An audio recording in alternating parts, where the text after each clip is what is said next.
Coucou à tous. Aujourd'hui, je vais vous parler des véganes et des non-véganes en spiritualité uniquement, d'accord? Peu importe vos croyances, moi je suis là pour vous dire ce qu'il en est vraiment. Est-ce que c'est bien d'être vegan? Est-ce que c'est pas bien? En vrai, on s'en fout, hein?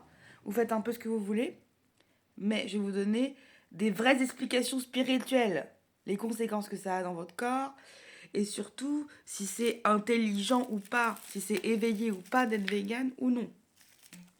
Je vais aller très très vite en besogne. Non, ce n'est pas être éveillé que d'être vegan. Pourquoi? Parce que chaque être vivant a signé un contrat avant de s'incarner, tout comme tous les êtres humains. D'accord? On a tous signé un contrat. C'est pareil pour les animaux, c'est pareil pour les plantes. Elles ont tous signé un contrat avant de s'incarner pour établir en amont ce qu'elles doivent expérimenter. La majorité des animaux que l'on consomme, nous humains aujourd'hui, ont choisi d'être consommés. Donc, à partir du moment où vous refusez de vous nourrir des animaux qui ont choisi d'être consommés, eh bien, vous allez à l'encontre de son contrat, donc vous le mettez bien plus en danger que ce que vous ne croyez.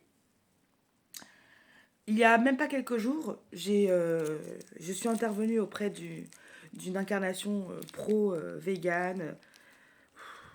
J'ai rien contre les végans en soi, parce que moi j'aime beaucoup varier les plaisirs gustatifs, tu vois. Et je comprends le côté, non mais c'est la violence qu'on, dont on parle pour faire réagir les gens. Par contre, là où je les rejoins, c'est sur, effectivement, il y a beaucoup de d'élevage, etc., qui ne respectent pas les animaux. Et ça, on n'est pas OK du tout. D'accord? Vegan ou pas, on n'est pas OK. Voilà. Et le problème avec les végans, c'est que la plupart du temps, ils font des amalgames et des liens très très rapides. C'est-à-dire que tu manges de la viande, donc ça veut dire que tu cautionnes ça. Donc ça veut dire que faut arrêter d'aller trop loin dans le délire. D'accord? Donc je vous le dis, en spiritualité, si toi, personne, tu refuses de manger de la viande pour des raisons qui te sont propres et que ce n'est pas en termes de santé, hein, c'est juste pour des raisons morales, alors que l'animal en face a choisi d'être consommé, tu es dans ton tort. Tu es dans ton tort. Les conséquences, ça va être quoi? Ça va être que du coup, l'animal ne va pas être consommé alors qu'il avait choisi. Donc ça veut dire qu'il va devoir, son âme va devoir trouver une alternative pour mettre fin à la vie de cet animal. Mais qui dit alternative dit qu'elle va se faire attaquer, parce qu'à chaque fois qu'une âme ne respecte pas son contrat, elle se fait attaquer. Et quand je vous dis attaquer, des fois tu peux avoir des âmes qui se font enfermer, couper en morceaux, voler, bloquer pendant des siècles et des siècles. Donc c'est quoi? Tu vas bloquer une âme pendant des millénaires juste parce que t'as pas voulu bouffer un steak? C'est non. Ça c'est inadmissible, j'accepte pas non plus. Donc, on est allé voir il y a quelques jours une nana pro-vegan et tout ça.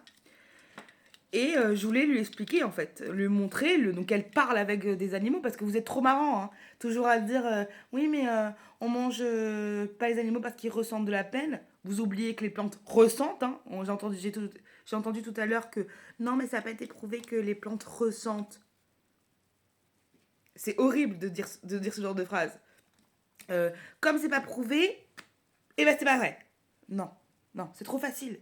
C'est trop facile de faire la morale aux gens avec les animaux, mais ne pas se regarder quand on fait les choses pas correctement. Je suis vraiment pas d'accord avec ça, hein. C'est pas parce que c'est pas prouvé que ça n'existe pas, hein. Si on pensait comme ça, mais aucun humain n'aurait trouvé des choses incroyables.